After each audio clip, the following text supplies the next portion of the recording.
Davies in the middle.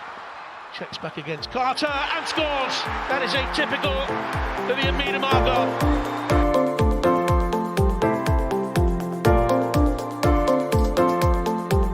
Quickly gets it back again. Oh, what a goal! Well, that sums up her season.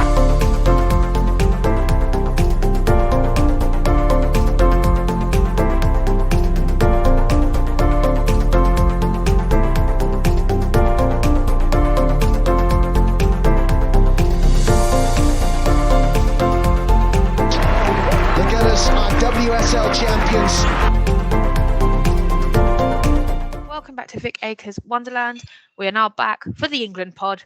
As always, joined by the awesome Adam and the magnificent Matt. We know they're all okay, especially if you tuned into the last pod where we looked at all the girls that are on international duty. So England missed out on the chance to qualify for the Paris Olympics this year, which for me is personal. It's a personal relief, shall we say. It gives the Lionesses a little, well, what I thought was a little break. I will come back to that in a second, and Matt can fill us in. But in the meantime, our Lionesses have been back in action against Austria and Italy. Beth Mead, Alessia Russo, and are back alongside Lotta Ruben Moy in Sarina's cap in sunny Spain. Oh well, maybe not after the weather of the Austria game, because it absolutely chucked down. But before we jump into those lineups, Matt, can you let us know what's going on this summer for England? Well, believe it or not, we've got a Euros next summer. So we're going to have the draw on the 5th of March. Then we have qualifying match days on the 3rd to the 9th of March, 3rd to the 9th of April. Then the 3rd and 4th match day is the 4th of May. No, sorry, the 29th of May to the 4th of June. Then on the 10th to the 16th of July, we'll have match days 5 and 6. A playoff draw on the 10th to the 16th of July. Then the playoff draw will commence on the 19th.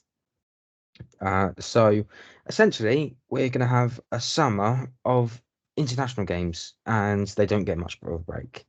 So these are qualifiers. All qualifiers for the Women's Euros in Switzerland next year. Next year. And is that so? Every single qualifier for the Euros condensed into that period. Yes, and just to put it forward, the playoffs are for if you finish second in the playoff, you go into the playoff draw. That playoff will be on the 20th. The first leg is on the 23rd to the 29th, and then the second leg is the 27th to the 3rd of December. So I suppose the trade-off is if you condense them all in the summer, there'll be very little international major fixtures after the summer until the Euros.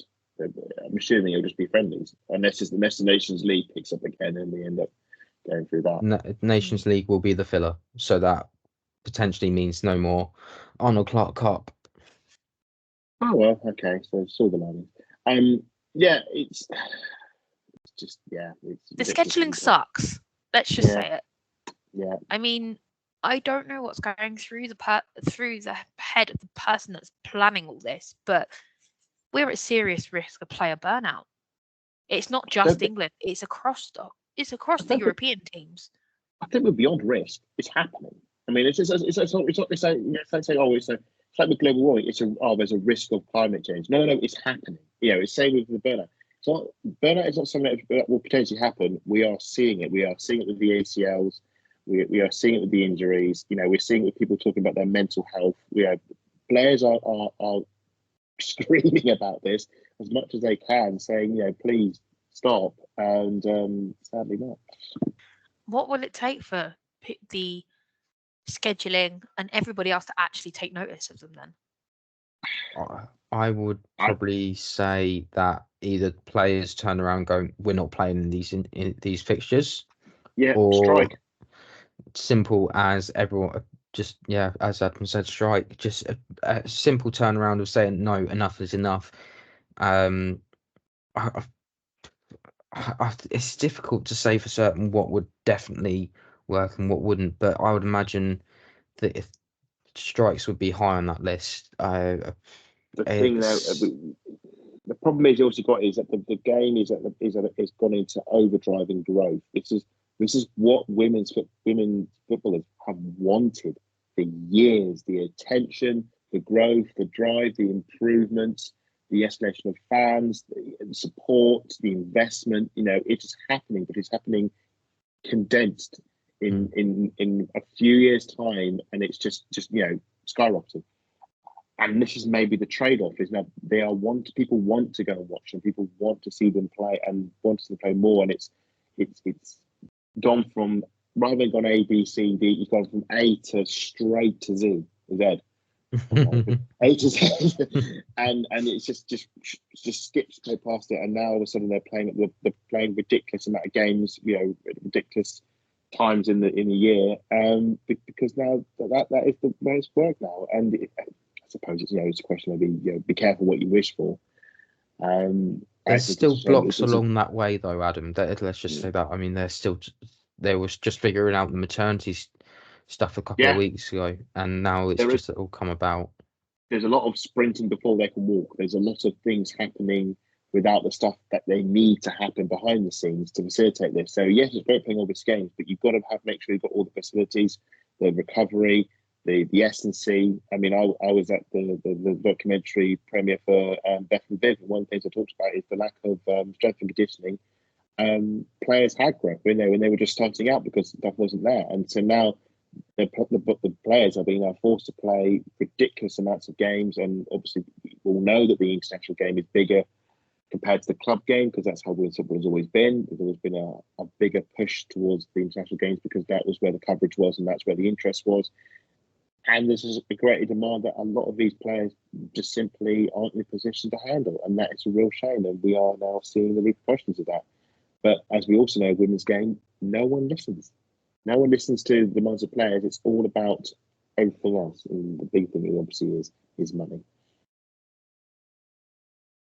No, absolutely. I couldn't agree more with that. It's going to come to a point where it all goes to a head and something really bad's going to happen. And then it will. That's the only time they're going to start listening. And unfortunately, we're too late by then when it hits a critical mass. Yeah, and I don't even want to say what that could be, but when it happens, that will be the moment. We'll all look at ourselves and think, I think it will send shockwaves through the women's football world, across the world. But hopefully it's not. Hopefully it doesn't come to that. Yeah, hopefully it doesn't come to that, but you can see it coming already. But back to the England-Australia game. England took on Austria and beat them 7-2 for our first one of two international friendlies. England lined up slightly differently in this game, which was really interesting. We had Hannah Hampton in goal, Maya Letizia starting alongside Esme Morgan, Alex Greenwood, Neve Charles, Grace Clinton, Georgia Stanway, Ella Toone, Beth Mead, Leslie Rusin, and Lauren Hemp. Austria lined up again against England with our very own Manuela Zinsberger in goal, Katrina Schreichel, Maria Georgieva, Virginia Kirchberger, Katrina Elisa Nashwan, thank you, Lily Pertscheller, Sarah Zadrazil, Sarah Puttingham, Barbara Dunst, Eileen Campbell, and Marie Hobinger. Thoughts on the call-ups? Beth Mead, Leslie Russo, Lotte Wubben-Moy, all expected as usual? I wanted to see Lotte start this game, and obviously she didn't, which is a bit of a disappointment. We'll come to that.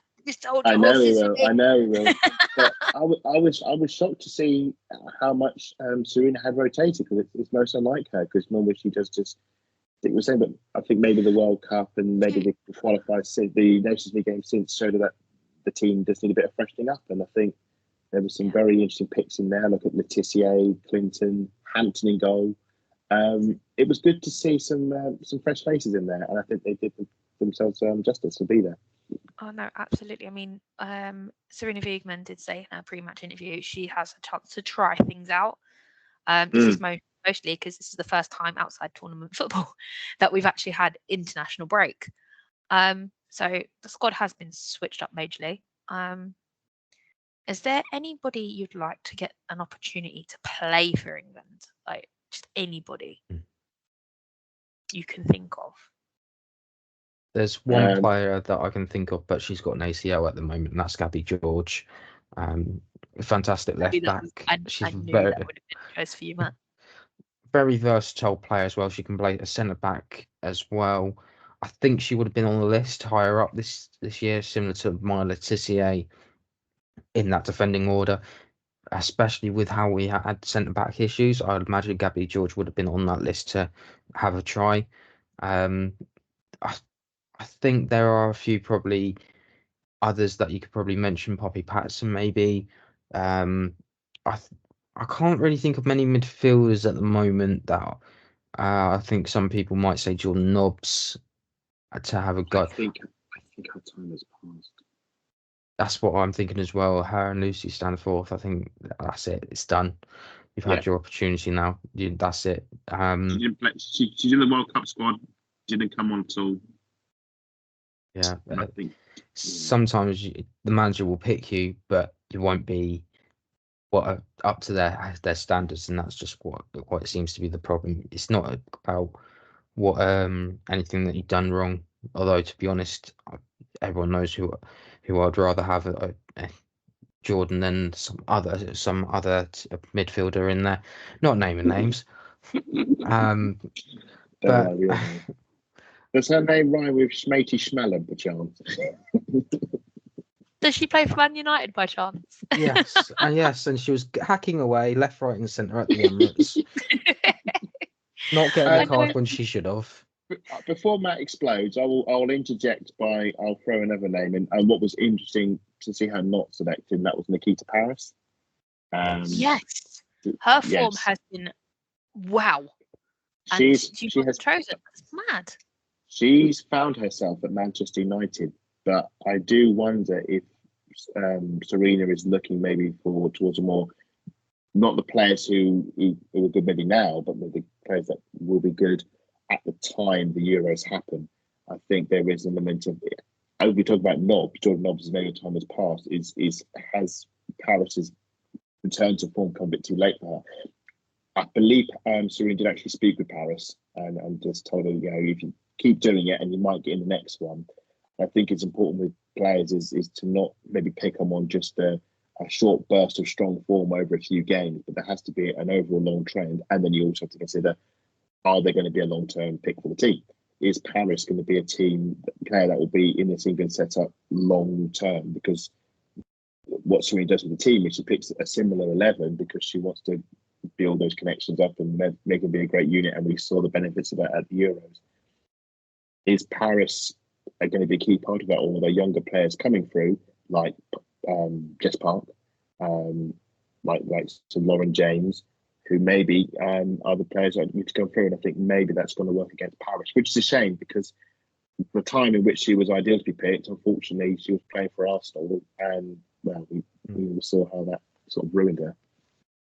You've just touched on a good point. I have a feeling that Lauren James has taken the key spot.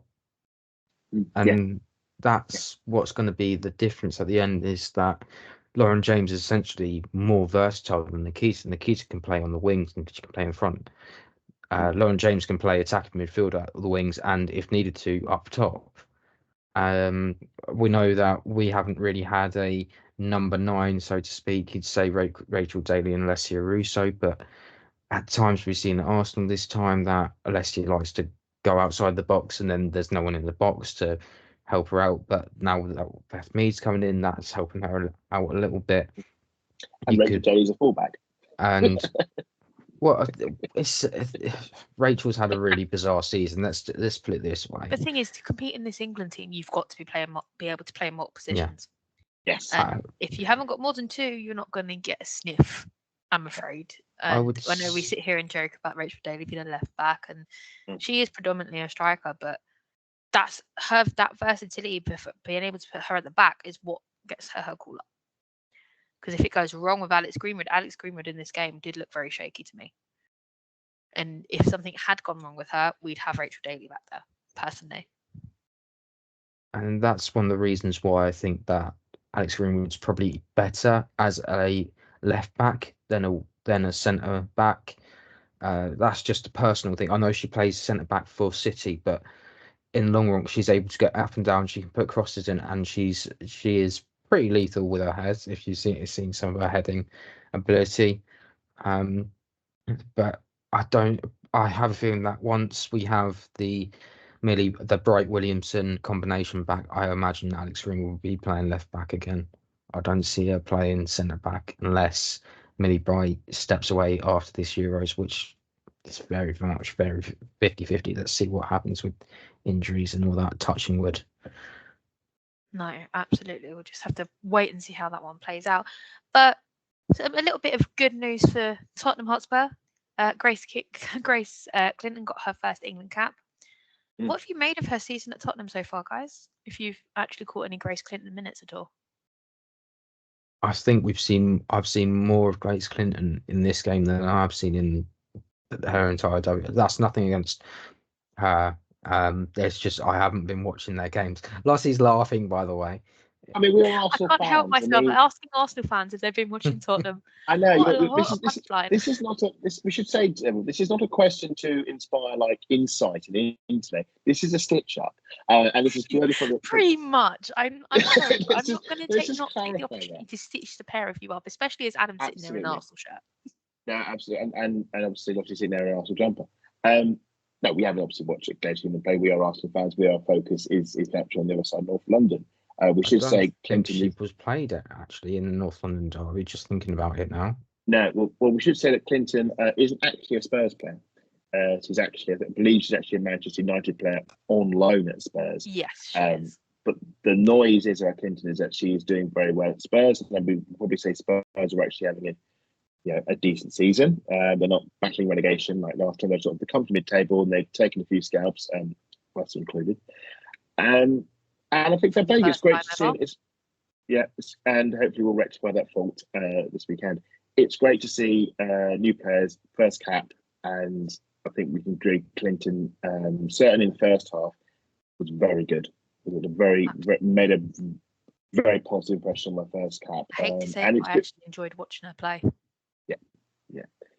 And it's good to know that we've got alternative options because we can't just rely on Georgetown Way and Kira Walsh in the centre of Park Water. It's good to know we have somebody else we can put in there.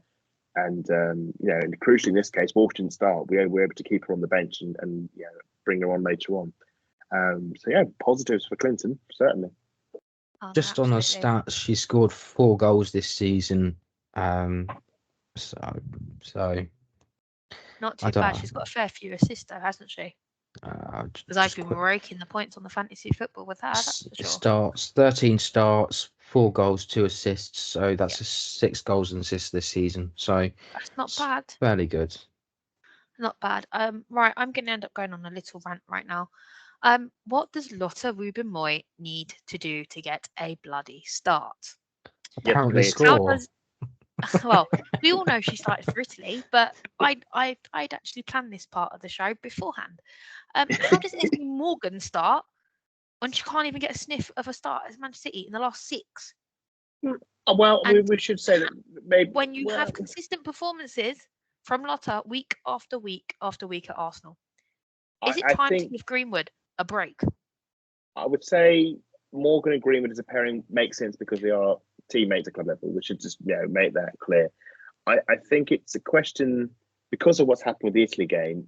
It becomes kind of sort of moot because Sarina's gone, right, I've got 2 games. I'm going to experiment with different defences. And game A, I'm going to try Morgan and Greenwood. And game B, I'm going to put a lot of Ruben-Moy in there instead. And if you take it that viewpoint, then I think I'm glad she has now. At the time, we didn't know this Italy game existed. Obviously, yes, hindsight is wonderful now. But at the time, we're all furious because we're thinking this makes absolutely no sense. And yes, it was very frustrating not to see Lotte overlooked because we have dealt with nothing but Lotte being overlooked at international level. We look at the World Cup, we look at the Euros. Yes, she'd come on for the Olympics, but that was obviously pre-Sarina. I think, or she was in the squad at least. She may not even be picked. I can't remember. I've tried to burn that Olympic tournament from my memory because of just how disastrous that ended. No, it's good to see Lotte staying in the squad at least. Obviously now she's got her first stop to come to, but yeah, that's been a long-standing frustration. But it just shows the level, I suppose, as well. Sarina, you've got to be very, very, very good. We can probably agree this is Lotte's best season for Arsenal. We keep saying every season, this is Lotte's best season, and then she keeps raising a level. And I hope now she is at a sufficient, consistent level that Sarina is going to. This is the end of Sarina overlooking her, and hopefully this is the start of her integration. No, I hope so, because the Arsenal admin, shout out to them by the way, asked us to describe Lotte's Man United game in one word, and Lotte's reply was fun. So, guys, what one word would you describe that game for Lotte? Okay.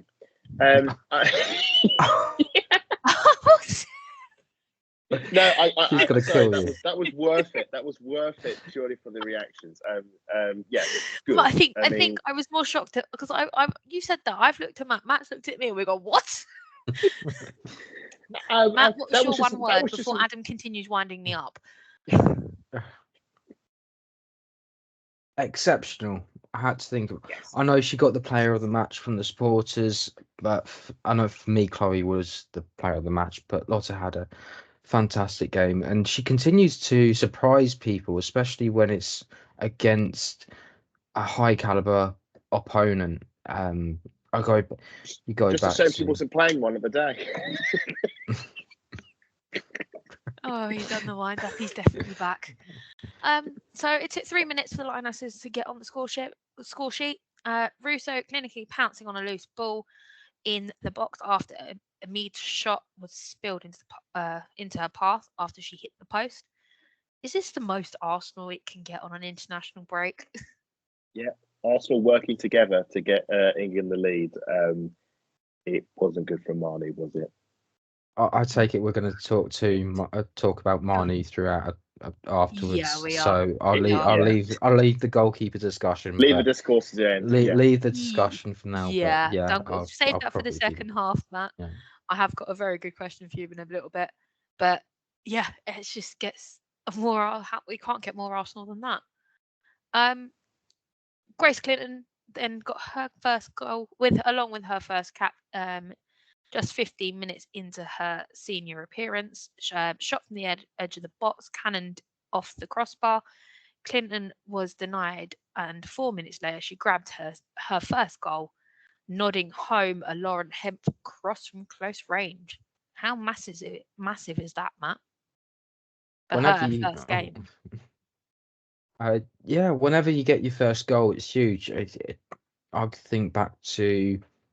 So Adam, you mentioned a couple of times, I think it was Lena Hurtig when she didn't get that Arsenal goal until it was the Champions League. Yeah, Zurich game. And I look at Paris in the WSL of Arsenal. Yeah, the longer it goes on, the worse it becomes to get off the market. And that we talk about impact. We'll talk about that later, obviously. But to get a goal in your debut just helps cement, makes you feel right at home in England. So, yes, I belong here. I'm scoring at this level. And I was worried for her because I wish she'd scored the first effort, when it came off the post. If that had gone in, top bins. I mean, that is you can't have a better. Yeah, but she's took her header well, and that makes the first cap even more memorable. So yeah, fair play to her. From a domestic point of view, boys, North London derby's on Sunday. Will we have to watch out for Grace Clinton if she's putting goals like that past Manu? I think Jonas has got a plan already. He would have probably watched. Is she going to also be a handful at the Emirates? I think the potential to, unless of course Jonas sneaks into the Spurs canteen and cooks them a nice lasagna. I think we'll be. Oh, not the lasagna gate again. You're just mean. I think I'd say Clinton's not the only danger player. I know we are now deviating into a Spurs preview, which we're going to do at a later date. We're dabbling. We're not quite there. Dabbling. But yeah, Clinton will, if she plays, will be a threat. And I think we saw that against Austria, that she has a lot of talent in that midfield. We'll just. I really hope Manu was taking notes during that game. I really do. I think plans have been made, and how they're going to deal with it. Jonas will have from Wednesday till Saturday with the team. Also depends on when they come back. You might see our Aussies come back a little bit early because of the flights and things like that. So let's wait and see. But I have a feeling that a plan is in place. No. Well, fingers crossed for that. We will be dabbling in and out of the North London derby. This is not a North London derby preview, but because Grace Clinton is Tottenham on loan, and well, Manuela Zinsberger is our number one, probably will be playing on Sunday because Sabrina is at the CONCACAF Gold Cup. We'll have to wait and see what happens. England continued to exert almost complete dominance, but Austria hit back to half the deficit through Kirschberger, and who headed it home from the corner.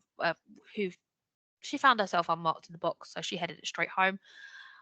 We looked to restore our 2-goal advantage and almost immediately did, but Ellis Toon's effort was easily saved by Manuela Zinsberger after the midfielder was found in space by Alessia Russo. It was 3-1 shortly after that. Beth Mead providing a clinical touch with a superb cold finish after England won the ball high up in the pitch, and eventually worked the ball to Beth Mead, who made no mistake from inside the box. It's her second start after returning to the international stage. Thoughts on her performances, and can she bring that back to Arsenal? Because she has been quiet of late. I hope so. This goal was just the goal when Alessia Russo had this amazing assist with the. It's worth watching back for her. In the words of the Churchill dog, oh yes. Yeah, this was when her amazing assist of "I shall play it against my standing leg," and then Mead will pop the goal. It was a great finish. Yes, Mead's been a bit quiet. I don't think she's scored since the Everton game. No. But interesting to note, the Everton game was the last time I was at an Arsenal home game. So there could be a bit of correlation there. And I should say I am going to be at the Spurs home game. Tin hats out, people. Yeah, there we go. So it's all she's been. I'll be at the Spurs game and Mead will score. I'm just being a bit out there. Yeah, good to see her amongst the goals and a very well taken finish. I mean, she does do it for England and Sarina. We saw that in the Scotland game, straight amongst the goals, and they were very well taken. So no complaints. She had a very, very good turnout against Austria. We know she likes scoring against Austria. She did it at the Euros.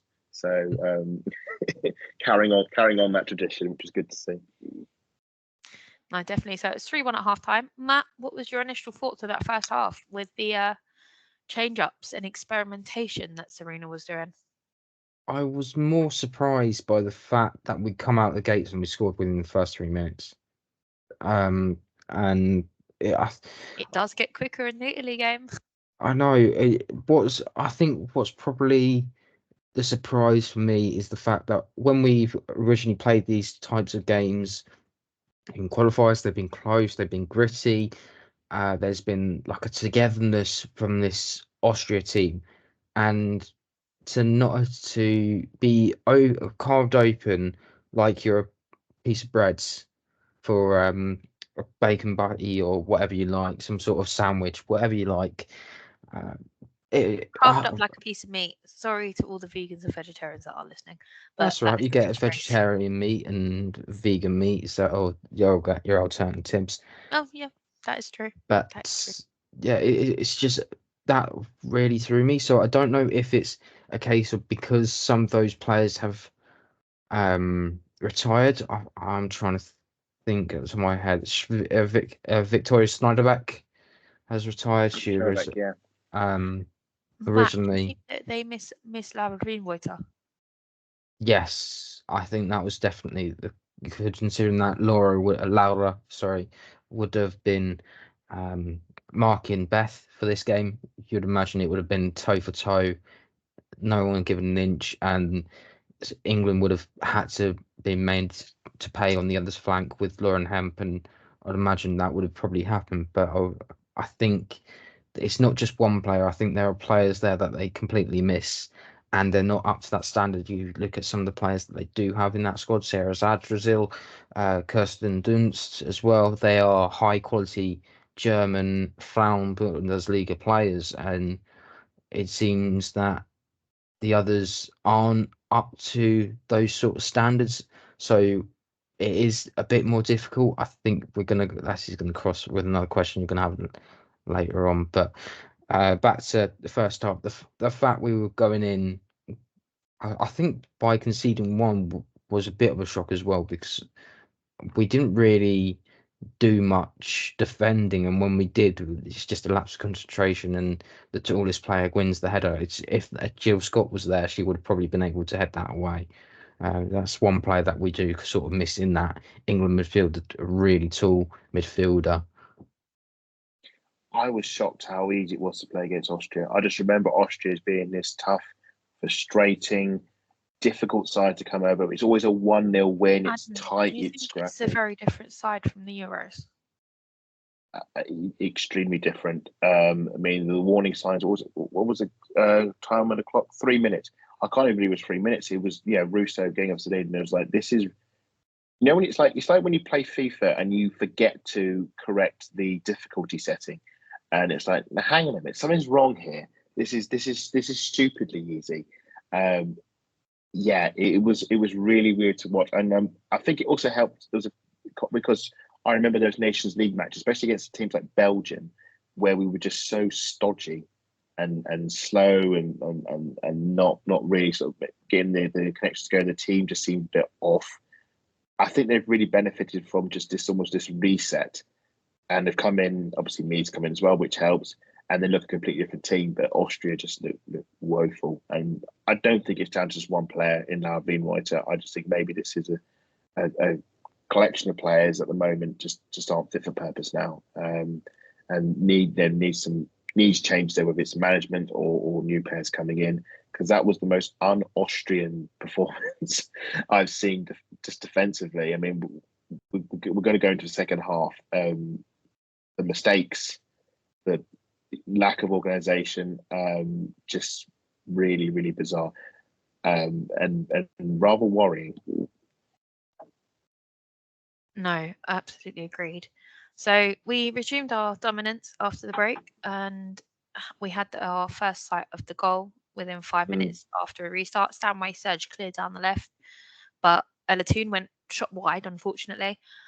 George Stanway was involved again as England grabbed the fourth goal at the hour mark, with the midfielder forcing a loose Austrian pass into the path of Alessia Russo, who again slotted it past Zinsberger.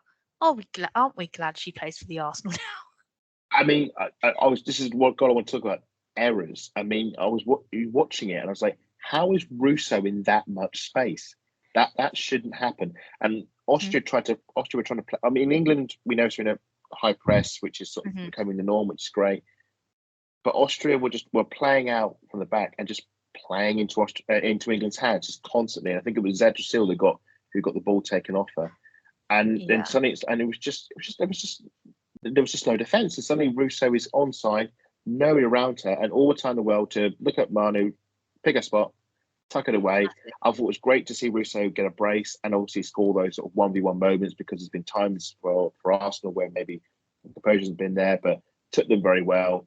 It just sort of, it sets the tone. I mean, just as Russo's in the first half set the tone, so did this, and it was like, yeah, we're not backing down. We're going to keep on going. We're going to keep on going because Austria are there for the taking. Very, very poor, and not as we'll go through. It's not the only time they've been caught out there. No, absolutely. I think the next part, I do want to go to our goalkeepers union for this, because unfortunately he did miss a previous podcast when we were joined by Freddie Carley from the Guna fanzine. Matt, I don't know if you caught that episode, but I just wanted to get your thoughts on what Freddie mentioned about Manuela Zinsberger. She had a podcast interview and she kind of turned around and said she's better domestically as a goalkeeper rather than internationally. What are your thoughts on that after seeing this game? Obviously, it currently was sitting at 4-1. 4-1. Well, when you look at the Euros, you would have probably said that there wasn't really much difference between how she played for Austria to how she played at Arsenal. I think she has more of a trust in her defence with Arsenal than she does in Austria. And I think that's down to the fact that it might very much be a difference in the age gaps. It's now Manu, who's probably one of the oldest in there, bar Sarah Zadrazil, who I believe is over the age of 30. Now, it's one of those where you kind of need to learn that you have to be now the one pointing, leading line, so to speak. And I don't think Manu likes doing that as much as she likes just screaming, shouting. Well, not screaming, shouting, because sometimes she's just having a little bit of a conversation. But she will, when she has had a nightmare, she will scream and shout. We've seen that again in some of those dreaded We see games. that at Arsenal a lot. Well, when it's going badly anyway. I think she knows her game inside out, and she'll have these conversations with coaches both internationally and nationally. And I think there's more of a trust in the club than there is for country. That may be down to things going behind the scenes. Maybe they don't have access to a continental licensed goalkeeping coach or anything like that. They might have like a UEFA B license coach. So those that don't know, the continental license is the highest level you can get. Essentially, with that continental license, you can go and manage at the highest levels. The UEFA B is like a level. It's essentially like a level 2 coaching level. It's all sort of changed now with the FA, but it's just one of those things that might be more hindering them than helping them develop and grow more. You look at someone like Mary Earps, who originally started out at Reading, then going over to Wolfsburg, then United. United probably now have access to some of the best goalkeeping coaches in the world. Whether or not they use them is a different method. It's the same for us. We have access to a huge amount of decent well, not decent, probably up there because of the Champions League and things like that. But we're continuously going and developing our staff. So when they asked us about asked Jonas question, I put what is alongside what's different between when you started and now. And he mentioned not just the fans and being part of the stadium. He mentioned the coaches. The coaches have been a huge part of the growth of the team and how well they've done. And just you can see that there is a lot more faith. So, for example, if there was a cup final that we were in and it was penalties, we'll probably have more access to. She'll have more access to what would be expected to happen than, say, if Austria was going to a penalty shootout in the Euros next summer. And it's hard, but it's one of those that it happens.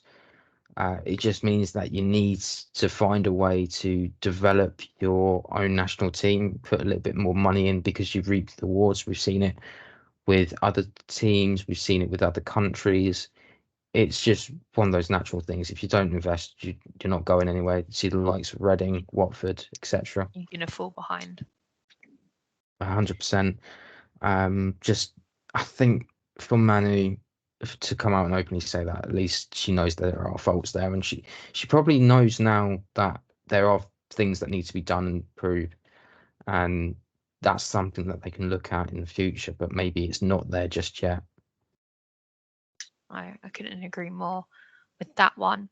Austria did push for a second constellation. Hang on a second, what am I talking about? It was 5 soon after. Jess Carter delightfully flicked home after a Lottie Wiegman Moy rose for the highest for an assist.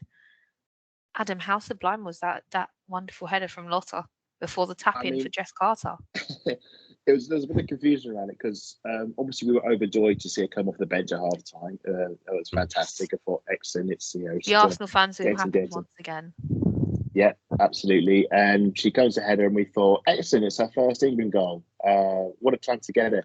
And then we thought, oh no, Jess Carter has stolen it from us. As it turns out, I think her header was actually going wide. and it's actually a very clever touch from Jess Carter. Definitely. To direct it in, very clever, and just kept that scoreboard ticking over. A nice bit of individual brilliance from Carter, sort of very quickly working out that. So no, but well done all round, and good to see Wigan Moy get an assist. No, absolutely, especially after my rant earlier, we were all screaming for her to start. Austria did push on from there. They got a second consolation goal via Kirchberger. She scored her second of the evening, heading home from a cross. However, we did respond immediately. Lauren James broke free in the Austrian defence before striking the post. Immediately followed up by Beth Mead clinically sending home another goal for a brace. I mean, how did Lauren James not slot that home and hit the post? It was a great save from Manu. She tipped it onto the post, actually. We should say with Manu, she actually had a really good game. This is the crazy thing. She made a mistake for the Russo goal with the fumble of the shot.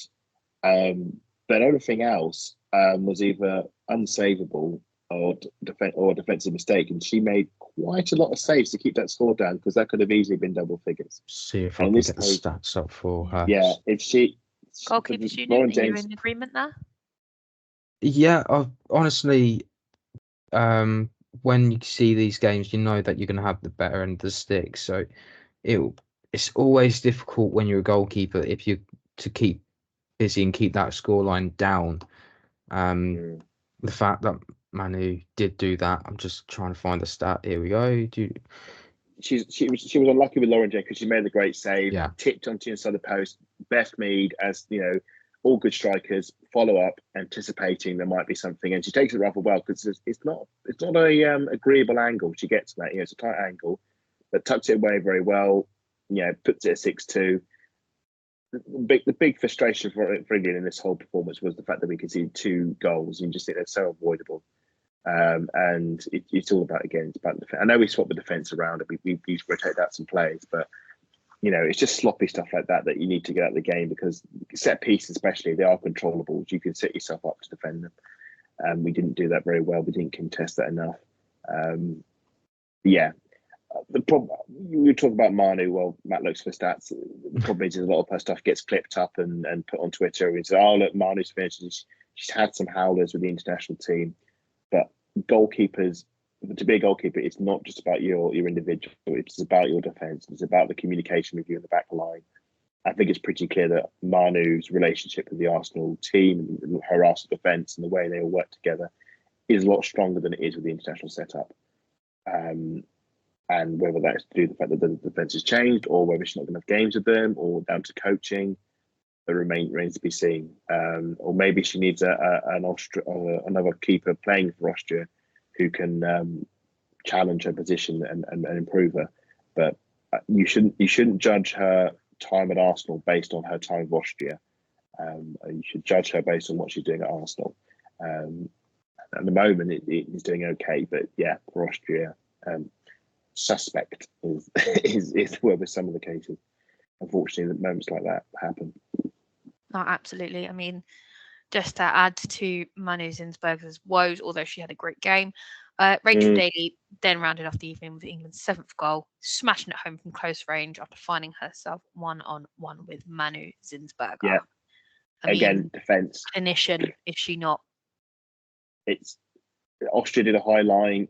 Daly times the run perfectly. It's a good pass from Letitia, and Daly's got the pace to burst clear. Just, again, poor defensive decisions from Austria, just playing into England's hands, playing the high line, trying to play out from the back. We just basically, the may as well have rolled up the welcome mat for England. Daly takes it very well, smashes it home. Again, nothing Manu can really do. She's just there, just helpless. There's very little you can do in that situation. Just hope that they blaze it over the bar. But Daly's got the composure and makes it, 7-2. It was 7, could have been 10, could have been more. And just a really good sort of return to form from England, because we're so used to England and Sarina just swatting teams aside, 6-1, 7-2, 8-0, whatever, wherever.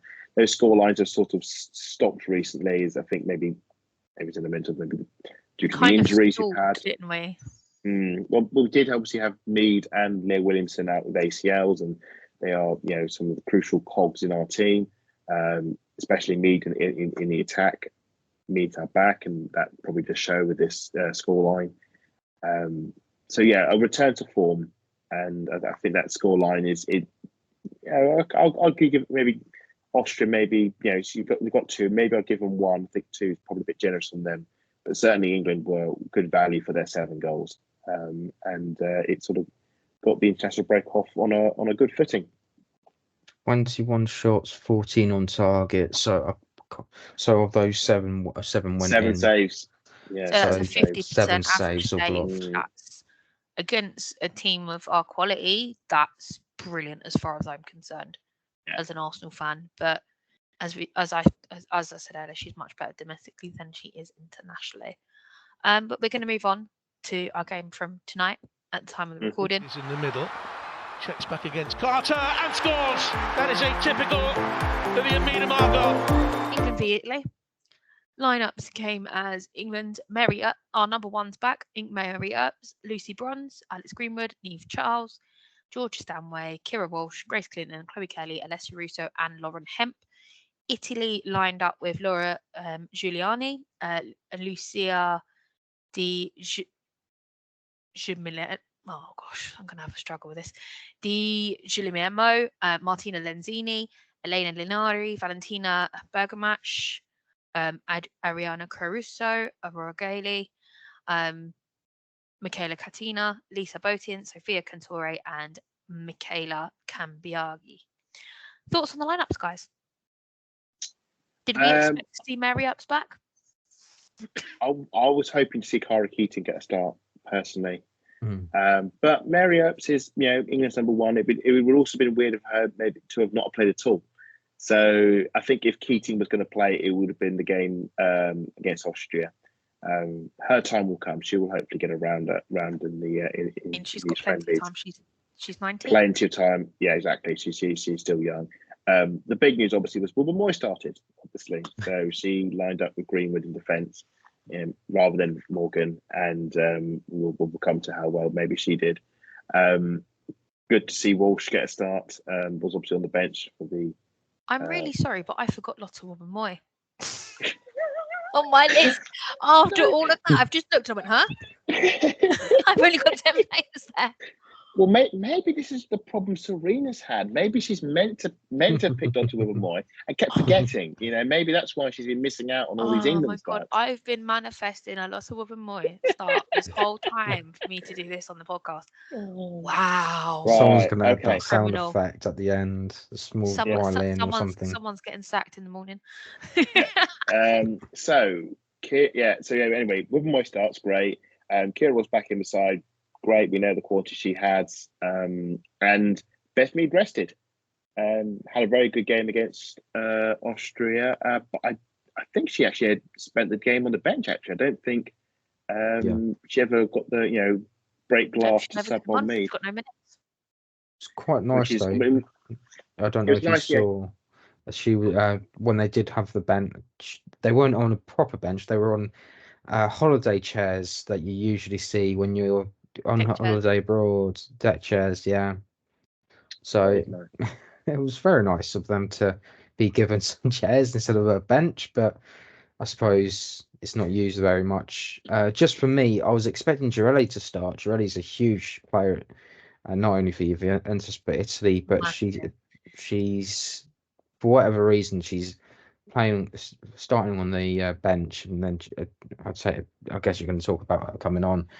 But there are other players there that haven't made the cut. Bonacea, Everton player, Martina Piemonte didn't even get a call up. Well, she got the call up, but she wasn't playing in this one. But Gali was playing. It's just one of those where I thought, Italy. I do want to ask you about Gali actually. Seb Hutchinson mentioned that she's the only player to be playing outside of Italy. Obviously, now you've got Piemonte. I mean, most of that team do play in Italy still. How do you think Aurora Ghali's game since she's come to the WSL has improved for Everton? Oh, 100%. Her goal against, who was it at the weekend? West Ham. If you didn't see it, she set up Piemonte with a free kick and Piemonte heads it home. It was a fantastic, well-worked free kick from Aurora Ghali, or as they call her, Yaya. But when she had the opportunity to have a strike against West Ham, she absolutely belted it, and I think it's on for goal of the month as well. It was a fantastic goal, and it's very rare that you get to see a player that talented show off what she can do, especially when you support the Arsenal and Man Cities, who are going to have more of the ball. But if you're playing against, no offense to the Bristol Cities and the players that won't have the ball as much, but they can show you a lot more. And I think there's still a player in there. I wouldn't be surprised if she is due a move soon. I wouldn't be surprised if she does move on to, say, maybe someone a bit higher up, maybe a Man City, depending on what happens over in the summer. So you think she'll get a top half table move then? I imagine so, and that's nothing to do with Everton. But then again, I imagine Piemonte might have a bit of a say in that, because if she goes, she might decide that she wants to move. But Yeah. at this moment in time, Everton, I think, are doing as much as they can to bring in some players that are fairly unknowns and doing really well with them. You look at Katrine Cole as well. The fact that Katrine's gone over there to actually get game time as well has actually helped. I mean, Grace Clinton actually came from Everton, then got the move to Man United. Now she's at Tottenham. Look at her. It's just it's in Everton's blood to bring these young players through, see how they can do, and then either sell them on, or they decide, look, I have had my time here. I've done my, say, 2, 3, 4 years. It's time for me to move on. Others, like Izzy Christiansen, has decided, right, that's it. I'm done.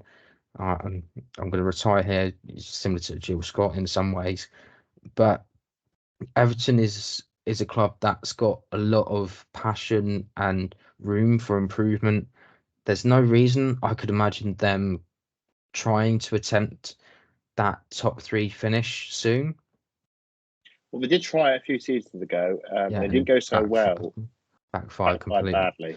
But I think they would learn from their lessons. It's a bit similar to Villa this season, where they brought in some fantastic players, but because they haven't had the summer together, it hasn't gelled, and now they're sort of picking up the pieces. Massively backfired. Yeah. So Lottie Wiegman has finally got her start. My brain is no longer discombobulated as it was when I was reading those lineup starters earlier. Whole 59 seconds went past before Lottie Wiegman capitalises on her opportunity that has been given to her. Her third start for England, her first goal, brilliant delivery from Alex Greenwood from the corner. Lottie is completely unmarked in that box and flicks it home. Adam, how happy are we as Arsenal fans? I was furious. I was absolutely furious because I missed it. I missed the goal. So obviously I wasn't able to get to a TV to watch this game. So I was trying to watch it on the ITV hub at whatever it's called nowadays. And the phone signal wasn't great. So it was taking a while for the stream to sort itself out. By the time I did sort it out, I was about 3 minutes into the game, and I thought, well, at least I won't have missed anything. Oh, wait, no, I haven't. Wait. There's been a goal. Oh, well, who scored? You spoke too soon. Yeah, maybe it's a player who scored before Russo or Kelly. And oh, no, it's Wiegman's first goal for England, and I missed it. I was fuming. But my ego and personality aside, brilliant for Wiegman. We waited for this moment for her just to simply get a game, for a start, so say, for England under Sarina. She's finally started her, and she repaid Sarina's faith in the best way possible by, well, I know she's defended by trade, but scoring after less than a minute.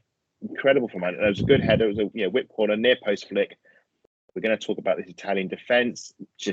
I don't know what they just stood and watched. I mean, maybe they were just as amazed as we were by the moment. Poor defending, ruthlessly exploited by Wibbimoy, and really tough for her. And a shout out to her celebration as well. She did it in the I was Conti just Cup. going to come to that. I know you were, which is why I know, but she did it in the Conti Cup and as well when she scored against Bristol. Yes, we she know did. there's a video with a young England fan who asked her what the celebration Lizzie, and it's really good to see her bring it back again for the England English shirt as well. So no, definitely, the video that I have put on my social media is her at the England camp talking to Izzy. Izzy did score against Lottie. Matt, how amazing is that of Lottie Wiegman to keep that promise to little Izzy? I mean, it just warms your heart, and it makes me so proud that she's an Arsenal player. It does. It just makes me even more furious the fact that I missed it because of. You missed it as well. Similar to Adam, Lottie is crying. By the way, I'm so sorry. Oh, God. It's not your fault. Know. I blame ITV because similar to God. Adam, I had ITV hub up, and it was taking forever to come on. They do this stupid thing with the ads to say, "Oh, by the way, you play." Saying, but I was like, "Come on, hurry up! I'm fed up of these ads." And then for whatever reason, it decides to go, "Oh, right, okay, you've gone back." Hold on, no, I haven't pressed anything. So then I'll have to load it back up again, and then you have to wait for the ads. And then by the time that happened, 3 minutes into the game, nothing's happened. And I was going, it says England won. Oh, who scored?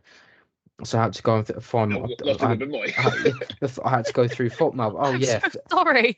Lottie with Moist. Oh, brilliant! That's just made my day even worse. So I just feel so horrible now. I'm so sorry, boys. But I'm the only one that saw that live, and I did launch myself off the sofa. Looking at that Lots replay, of energy manifested. So just I'm really quite pleased about that. Just looking at that replay of how she manages to get it on, it's almost like I don't know what it was, but maybe it was just the fact that they just didn't know what to do with their corners or set pieces for the Italians defending. It just felt very odd. The Italians it's like the corners were taken and then all of a sudden they switched off. Yeah. Sort of thing for me. I mean, Niamh Charles in that first half didn't put enough power behind a back pass to Mary Earps.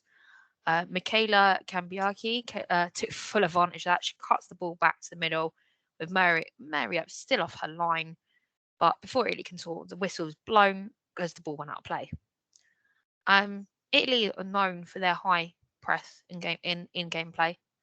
Didn't really get a chance in the opening half hour. Is this the Lioness of the Euros we are used to seeing, or is it just Italy not switching on? And was it a question of how many goals were we going to score? Are we going to score how many we wanted again tonight, Adam? I think it's probably a mixture of the two. I think we sort of, based on the Austria game, felt like a return to form, and see this England game, as much as I struggled to watch it, as I said before, the phone signal wasn't great, so it was try and catch whatever snippets I could between the pauses. England looked like they were in full control, and the only way Italy were getting anything was defensive lapses rather than amazing play by them. I'm not sure where people sort of see Italy on the spectrum as are they an up and coming great European team like France or Germany? Are they working towards that, or are they sort of? I feel like they're that mid-table sort of team. They've got slowly the coming talent together in like Gali, Girelli, and a few other players in there, but they're not quite there yet. If that makes sense. Because I remember them being disappointing at the Euros. And I think Italy's a name that inspires greatness, or it makes you think of greatness in football, and also defensive solidity. And then, seeing the play out, it just felt like England were on another level to them. I think it's a case of England back to Lioness form. Italy need to find some form based on this. Yeah, Adam. So that's a Euro 22 form, sorry, I should say. Yeah. 25. Yeah. Do you think that Italy need to kind of adopt the Matildas sort of attitude to playing outside their own leagues? In terms of there's only 2 players that play outside the Italian leagues. Do you think that's why they find it difficult to compete on these scenarios? I think it's not so much playing in their own league, but it's the strength of the league itself. I mean, America typically do a closed shop and stick to their WSL. The league is strong enough that the players are good enough. If the Italian league isn't up to snuff, I mean, Joe Montemurro's gone there to manage Juventus. There is a lot of talent in that league. Yeah. And Roma did quite well against Barcelona, but maybe they would benefit from coming over to, say, the WSL or coming over to the French league or Liga F in Spain. If the league isn't good enough, then yeah, maybe that's going to affect the players as well. But it depends. Do the players want to take that risk and fly the nest, go to another league? Are they good enough to displace the players that are already playing in that league? Yeah, it's difficult. Yeah, no. The third goal of the night came from Lauren Hemp. Another goal from another corner. So second and third goal. Yeah, you could say that. Well, this one wasn't straight from delivery, which was really interesting. The initial corner was cleared, but Georgia Stanway keeps the chance alive, loops the ball to Lauren Hemp, and she nods it home past Laura Giuliani. This is after she'd volleyed in the previous one, which we didn't. Yeah, we did. Good to see Hemp on the score sheet. And two well taken goals, a volley for a crowd, and then a nice glancing header passed over the keeper. Again, just keeping that scoreboard ticking over, picking up the goals as they come. And we know Hemp's an amazing talent. Should say, I think she's out of contract this season, and there are rumours sniffing around that Barcelona. May be on the move. And if Barcelona fans are watching her play, she's got talent. You know that she is the opposite winger to Mead and does great work on that flank. Great to see amongst the goals. Two very well taken finishes. Again, Italy defending is just wasn't there. Just some sort of outside though, it'll be great to see Lauren Hemp outstep Chloe Kelly this season. She's sort of in her shadow. Chloe Kelly's the main assister for Bunny Shaw. Lauren Hemp's been getting goals left, right, and centre, but she's bit in pretty much not the third wheel in that attack. And I think if she goes to Barcelona, she'll be given more of a license to get their goals and assists and really up a level. I think there will be other interests in the WSL for her. Whether or not it will happen for her, I highly doubt. United and Chelsea would be ones that would be likely just from their players that they have or because of the rivalry.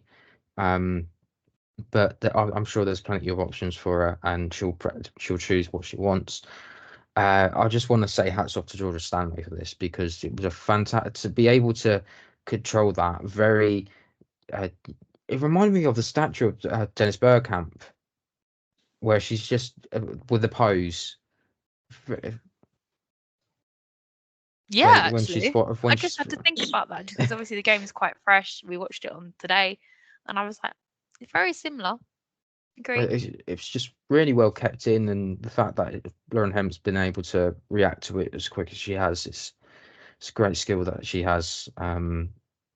Just if there was one player that was sort of on my wish list for the summer, Lauren Hemp would be on there. Oh yeah, can you imagine that left-hand side switch up with Beth Mead? Chef's kiss. Before we dive into the sort of halftime thoughts, I just want to get your opinions on this from Enia. We had Enia Luco and Karen Carney at halftime. Enia Luco stated that Italy have been the better side at halftime. At this point, I don't know whether to laugh or cry because she's had a few stinkers recently on the commentary. The scoreline tells a very different story. What do you guys think? Well, I think obviously Luca's touch her opinion. We should say she actually spent time in the Italian league. Absolutely, it's just a bit of an odd, obscure opinion, as she usually has, and it's just like, hang on a minute, what? I think it's probably the only way I can think of it is that I think England's goals, the three of them, were again. My recollection of this game is patchy because the coverage I was enduring rather than enjoying was equally so. I can only think it was based on the fact I think our goals all came from sort of set piece scenarios or set pieces, whereas maybe from open play, Italy were doing a bit more. Obviously, they got their goal because England were making mistakes. You mentioned one earlier. There, the ball had gone out of play, and so maybe that's why maybe Luco's thoughts were as from open play. Maybe Italy were offering a bit more, and I don't think defensively. I think for the goal, I think it was Neen Charles was caught sort of. Well, looking at the replay back, it looked like she was sort of she just stopped. She didn't chase the player into the box. Yeah, she got caught out. She didn't follow the runners. Basic mistakes like that. But I'd say pundits are entitled to their opinions. It was, if that's what she thought, fair enough. I mean, you think of some of the terrible takes we've seen, shall we say, on the men's side when it comes to punditry, to try and exactly, with the sole purpose of Rio saying Ferdinand wanting Arteta at Man United. Are you mad? Yeah. So on that sense, it's hardly terrible. That's her view. That's how she saw it, and I think it also does. It gives you a great discussion point because then you get other pundits to maybe argue the case that we think, obviously, that England were rather better than Italy, did rather well, and were the better side. Which I think, on balance, I think we could probably all agree to that. Just when these last two played in the Arnold Clark Cup, it was a 2-1 win, and your favourite left back scored a brace. Yes, he did. So I think there was some sort of ideology that Italy are going to come out and make us play a little bit more different than we're used to, and I don't think it really worked. And I think maybe the fact that Luca was probably thinking along the same lines. I think she has a habit of misspeaking and getting her words mixed up. As sometimes she gets away with it, sometimes she doesn't. It does happen, believe it or not. We do it a lot. I do it a lot. I held my hands up to that. I forgot a lot of Wibben tonight. So after my rant, she didn't get her start in the last game.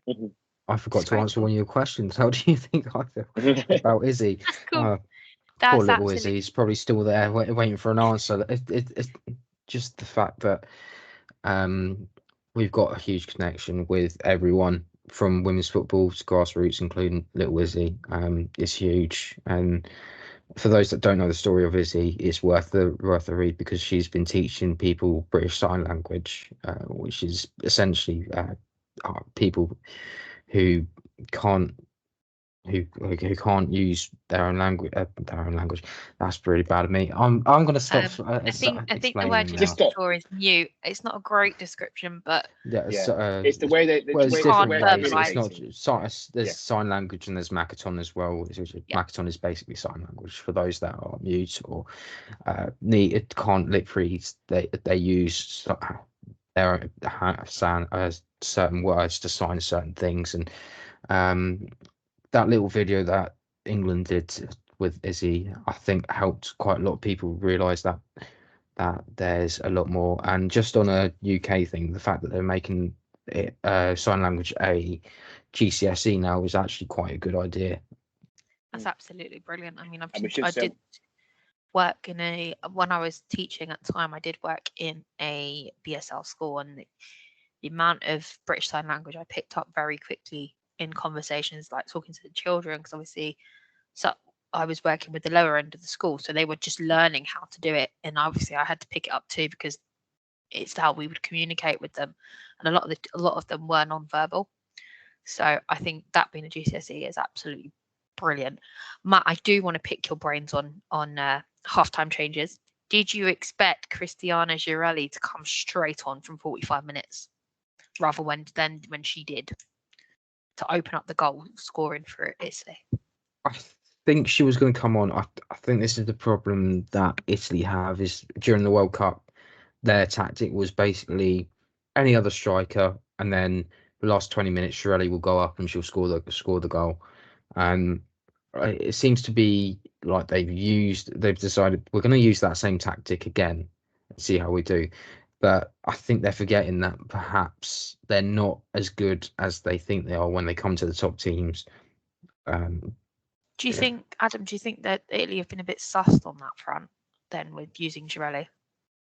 I would know because I don't watch Italy, and I don't have an opinion on Girelli either. But if she is this talisman, clearly an impact the game because I have no recollection of seeing her play, sadly. But then again, I hardly watch the game. So. I can possibly comment. No, that's absolutely fine. I mean, when I was on holiday in November for that long weekend in Italy, I did go out in my Italy Girarelli shirt, and I had my hand shook several times by a few local Italians. They know who she is. Mm. She's a massive hero over there in women's football. So You would probably say she is their Maldini, Del Piero, Pirlo, Totti. So there was some very happy faces when I was out in Rome to see that shirt. Yes, I did look like a tourist, and I really didn't care. I feel like I have missed out by not getting the chance to watch her play. Sadly, when you do get the chance, tune in or watch her play. Even if you're watching her over in an Italian Italy game, even if it's just highlights. The Juventus game, or if you can go back and watch DAZN's coverage of the Champions League, it's always quite helpful. Juve Champions League game, always recommend it with her. Second half came along. We saw Niamh Charles and come off for Jess Carter and Leslie Russo off for Lauren James, with Lauren James on the left. Did you guys think the hat trick was on for Lauren Hemp at all? I think she had a good chance in the first half that she missed. Again, most of the stuff I caught in the second half was in the highlights because at that point I was packing up and heading home from work. Yeah. So, but I did briefly catch the Toon goal, and that was about it. It's a shame she didn't get a hat trick. Like I said, race. I mean, we've had Mead, Russo, and now Hemp on braces. Neither of them get the magic 3. But no, I'd say Hemp a brace at international level is not to be sniffed at. No, absolutely not. And most of her damage was done in the first half. When you've got sort of half time talking about, we're going to get a hat trick, we're going to have the first hat trick with the friendly, and then it doesn't really materialise. She had 90 minutes. She was kept on. She had the whole of the second half to do it. No, she did. You'll have to tell me. Did England crank up the pressure in the second half, or did they sort of cruise it on the handbrake? It was more Italy that cranked up the pressure, and I felt like it was kind of like game on, but with no end product from them. They weren't going down without a fight, but they've also started to keep their shape compact. So it did sort of make our girls think, how are we going to get around this? Because when one side of the shape moved, the other side went with it. And it was nice to see, but they should have been doing that from the first half. Yeah. For me. Matt, was Sarina right to hook Niamh Charles at half time? For Lauren James? For Jess Carter, sorry. It was an odd one. I would have thought that, bearing in mind that there was another centre back that hadn't made her debut under Sarina, you would have thought she would have come on before Jess Carter did. I'm still struggling with where Jess Carter is in this England squad. 1 minute she's starting, the next minute she's on the bench and she's not playing. So I think her position is the one that's under threat at the moment for that. If you were to say in a year's time, where do you see who's going to be in that squad? I would say Jess Carter's the one that's under threat. To come on, I don't think she was bad. I didn't think she was good, if I'm honest. I think it was just very much a Jess Carter. I'll give it a 7 out of 10 performance. And go from there. Lauren James coming on as well.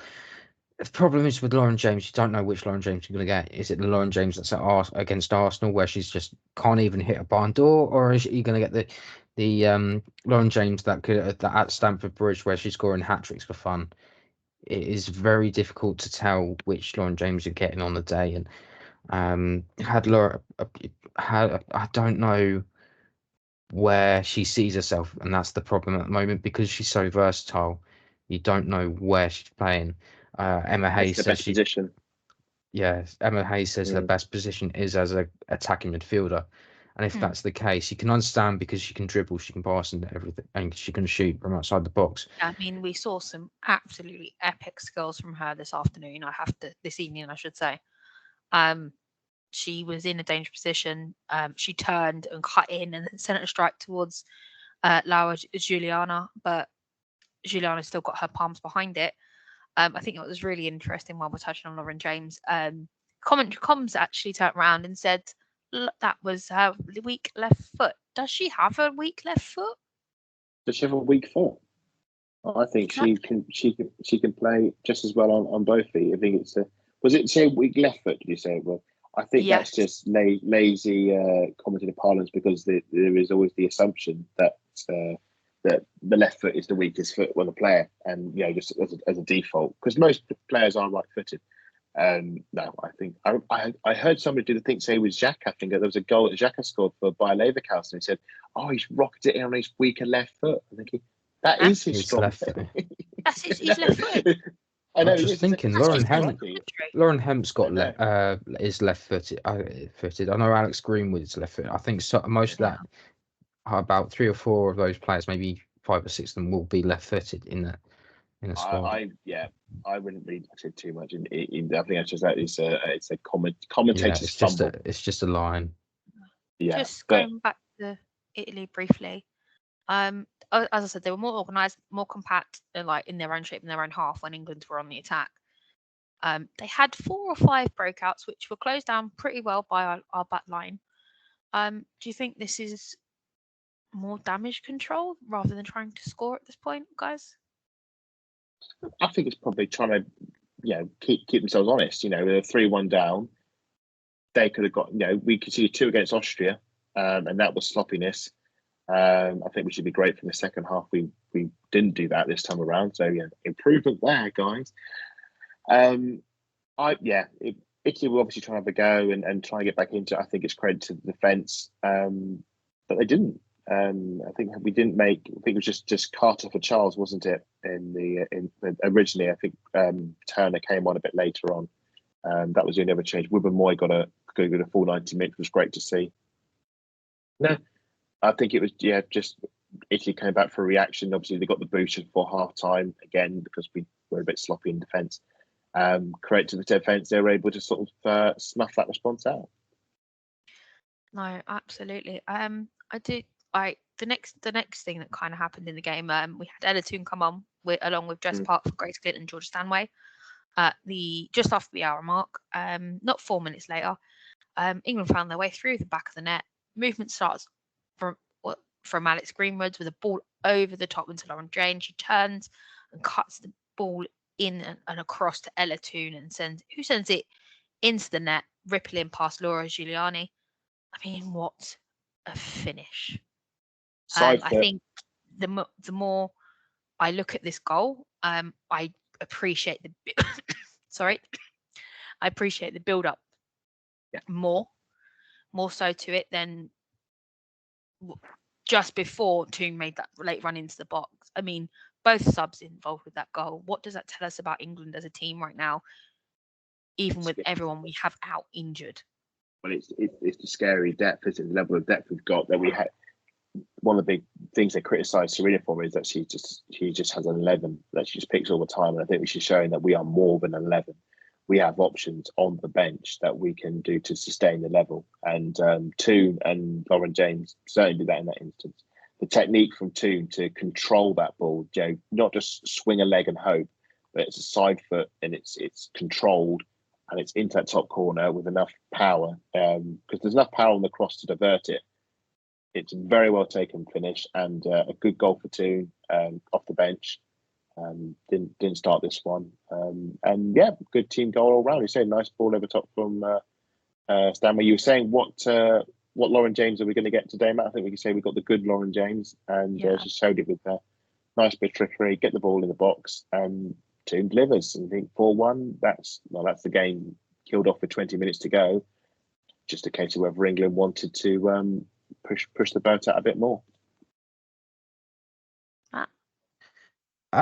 Well, I think you've both summed it up really well, and I just think that it's nice to see Ella Toon get back on the score sheet again. She's been a bit missing when it comes to some of these games. I know there has been some of those games where she has turned up, but you look at perhaps towards the World Cup, I would probably argue there were games where she kind of needed to step up.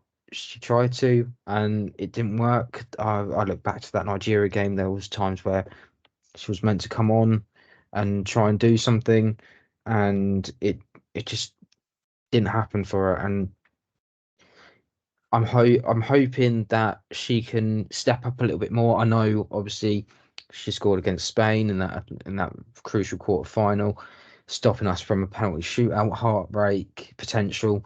But there were times where she needs to carry on that form, and it's maybe it is a case of the fact that she had the rest that she desperately needs. She is playing 90 every single time for United. When we go back to talk to Maisie at the start of the season, or just after the 2-2 draw at the Village,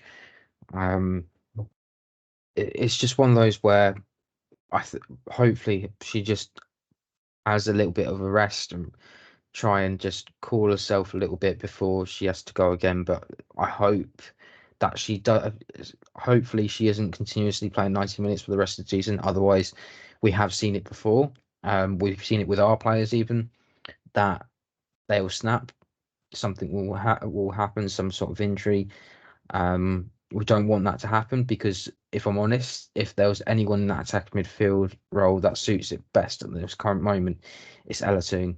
And if Ella Toon was to be injured for a long term, I don't think we'll see. I don't think Lauren James, is the answer to having being in that attacking midfield option for me. Does two need Russo as a striker to perform for England? I would say no. I would say it's a bonus when she does. Do you know what? Their friendship and the way they play together is just absolutely brilliant. It was from a Manchester United point of view, it was a shame to break them up, but it's also a bonus for Arsenal. Would you sign Toon if you could? Bring her to Arsenal? No. I've got Frida and Viv. Why would I need Toon? I don't see where she would fit. Don't be silly. Just throwing it out there. Just You mean fishing? Just fishing. No, it was just we know for England that the Toon Russo link up, especially at the Euros, was magical. You got us the winner, the equaliser against Spain. You also saw glimpses of that at United, but it wasn't quite there. Yeah, and it's just. I've always felt. I remember when she came, they had them together when we played the Netherlands. I think it was, and the 3-2 win. We had Toon and Russo on the pitch, and it just made sense. I do wonder sometimes when I've seen like one start and then one comes off and the other comes off, I think you want to get them together. The chemistry that they have on the pitch is there for all to see. We're a better team when they are playing together, in my view anyway. But they are great individuals. They've played together since they were very little for England, and they've really thrived off each other, and that just really helps. When you have a couple of players that can do that, I mean, I think you have Lottie in the same. Williamson, Stanway, and Walsh. The three best friends. Add Lucy. Plus Lucy Bronze. You can look at their relationship. I think that's another prime example of sort of how we play football. We thrive on the friendships. We don't have that aggressive USA attitude that we discuss on the international break pod. But it's just nice to see. I do enjoy that sort of relationship on screen. Boys, almost finished the pod now. Final question of the night for both of you. Do we think final goal? Hang on, we can't have a look at the last goal. Oh, yeah, I can't miss that goal. That goal was just especially not from your favourite. Yeah, I know. Okay, right. So fifth goal came from a bad pass to Laura Jubilani. But the back pass really lacked power, so it didn't get to her. It was so easy for Rachel Daly just take full advantage of it. We know she's a brilliant centre forward. We know she's a clinical goal scorer, and if you give her that opportunity to score with the goalkeeper in no man's land, it's going in. What is a goalkeeper supposed to do in that situation when you just leave them in no man's land? You've got two choices. Either you go and meet the player and try and see if you can put them off, in which case that gives the attacker the huge advantage, which Daly can just knock the ball past and just basically roll it into an empty net, or you can just either sit halfway on in your goal and wait for them to come, and then eventually make the choice to come out. If it's difficult to say who was right and who was wrong in that position. If I'm honest, I would say communication wasn't there, and that's one of the reasons why, if it was a really poor pass, you would have thought the goalkeeper comes rushing out a little bit more quickly. If it's a very short sprint, if you for those that would know, from your 18-yard box towards the outside, it's a very short sprint, and I don't think she was sprint. She reacted. I think she reacted too late, and I'm within 3 seconds the ball's in the back of the net, because Rachel Daly is very quick. Let's just put that out. There's no other way that she can't be a striker or a left back without that sort of pace and speed. And it was really clever play, if I'm honest, from Rachel Daly and everyone, just to be so alert like that towards the closing legs of a game. Adam, like do that. you see why she's a number 9 now? No, no, she is a number 9. I mean, I say as a fullback in jest, we know she's a forward, and we know the talent she had. I think what's pretty clear with these two friendlies is that Sarina at the moment sees Russo as the main forward. She sees her to be number 9. She sees Daly as the backup number 9, and that's fair enough. And she just, just sub in, sub out. We've seen the way to keep the forward line fresh, and Daly with her pace is a good option against a tiring defence. Absolutely. But the thing is, if she's got that change, we change the style we play. And I'll also say, I love about that. Which also what I loved about this goal is obviously the alertness of Daly to sniff out the situation. Sees that the pass back to the coach, beats the keeper to it, but then she's racing a goal. There are 2 defenders who are rushing back to make the block, and the way she leaves one of them on the deck,